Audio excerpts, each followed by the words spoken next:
क्या प्रियंका गांधी के उम्मीदवार हैं शशि थरूर? क्या अंतरकलह का नतीजा है कांग्रेस अध्यक्ष का चुनाव?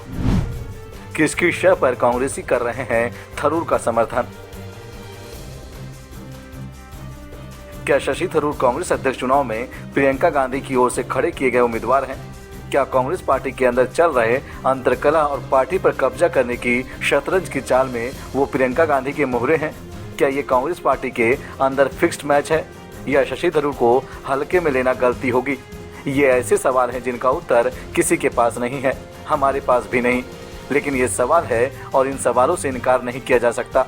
कांग्रेस पार्टी के अध्यक्ष पद के लिए 20 साल बाद होने वाले चुनाव में सबसे पहला सवाल तो यही है कि आखिर इस चुनाव की जरूरत ही क्या थी। खुद शशि थरूर ने सोनिया गांधी से मुलाकात की थी और कहा था कि गांधी परिवार से किसी के उम्मीदवार नहीं बनने की स्थिति में ही वे चुनाव लड़ेंगे। यानी शशि थरूर ने गांधी परिवार से बगावत नहीं की है। उम्मीदवार बनने और नामांकन पत्र दाखिल करने के बाद उन्होंने जोर देकर कहा कि कांग्रेस पार्टी में गांधी परिवार का विशिष्ट स्थान हमेशा बना रहेगा। यानी वे गांधी परिवार की मजबूत स्थिति को बनाए रखना चाहते हैं। यदि वे गांधी परिवार की सुप्रीमेसी को पहले से ही स्वीकार कर रहे हैं तो फिर विवाद किस बात का है? कांग्रेस अध्यक्ष चुनाव के तौर तरीकों से भी इस सवाल को बल मिलता है कि शशि थरूर गांधी परिवार में से किस किस शय पर मैदान में है। पहले कांग्रेस प्रवक्ता गौरव वल्लभ ने अशोक गहलोत की तारीफ की और शशि थरूर को खरी खोटी सुनाई।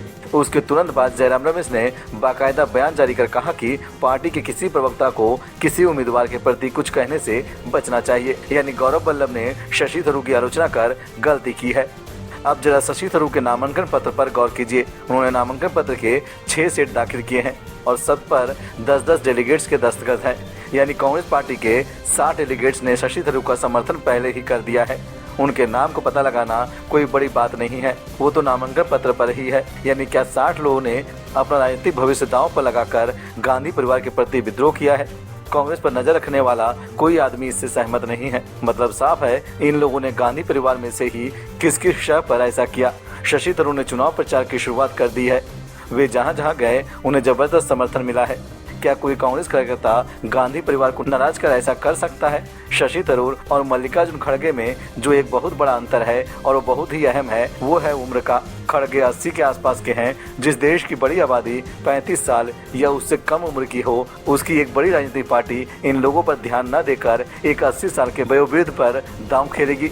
पहले ये कहा जाता था कि शशि थरूर विद्रोही गुट यानी G23 की ओर से खड़े हुए हैं। यानी वे उस गुट के उम्मीदवार हैं जिसने सोनिया गांधी को चिट्ठी लिखकर पार्टी में व्यापक सुधार की मांग की थी और आलाकमान की परोक्ष आलोचना की थी। लेकिन अब शशि थरूर कह रहे हैं कि ऐसा गुट तो कभी था ही नहीं, ये तो पत्रकारों की कपोल कल्पना है। इतना ही नहीं, उस चिट्ठी पर दस्तखत करने वालों में से कुछ लोग खुलेआम खड़गे के साथ खड़े हैं। नामांकन में उनके साथ गए थे मनीष तिवारी, भूपिंदर सिंह हुड्डा, मुकुल वासनिक, पृथ्वीराज चौहान। ऐसे लोग हैं जिन्होंने उस चिट्ठी पर दस्तखत किया था, लेकिन मल्लिकार्जुन खड़गे के नामांकन के समय उनके साथ गए। यानी शशि थरूर को उनका समर्थन हासिल नहीं है।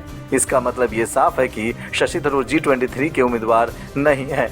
तो वे फिर किसके उम्मीदवार हैं? चुनाव के बाद ये भी पता चल जाएगा। फिलहाल आप नफासत भरे अंदाज और कठिन अंग्रेजी में सबको स्तब्ध कर देने वाला शशि थरूर की बातें सुनिए। वोटर्स है, ये कांग्रेस पार्टी कार्यकर्ता डेलीगेट्स हैं, ये उनके लिए हैं।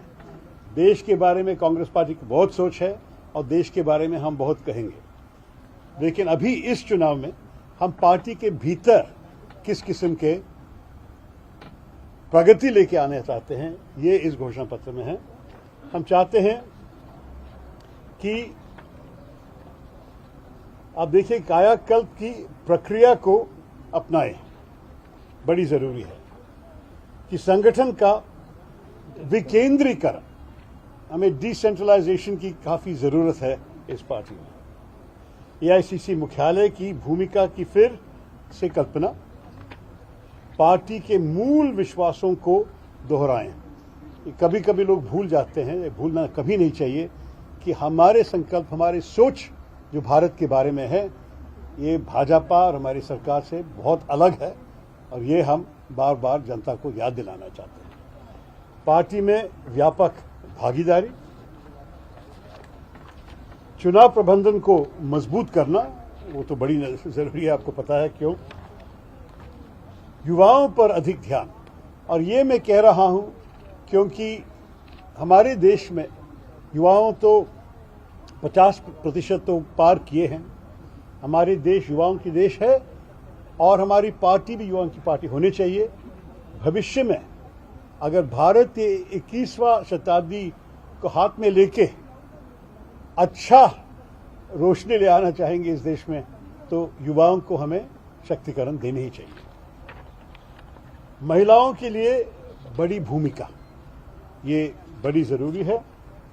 उद्योग और पेशावरों के लिए आउटरीच के लिए शुद्ध हिंदी किसी ने बताएंगे मुझे, लेकिन आउटरीच के बारे में कहा इसमें। और सामाजिक कार्य के रूप में राजनीति के लोकाचार पर लौटे, क्योंकि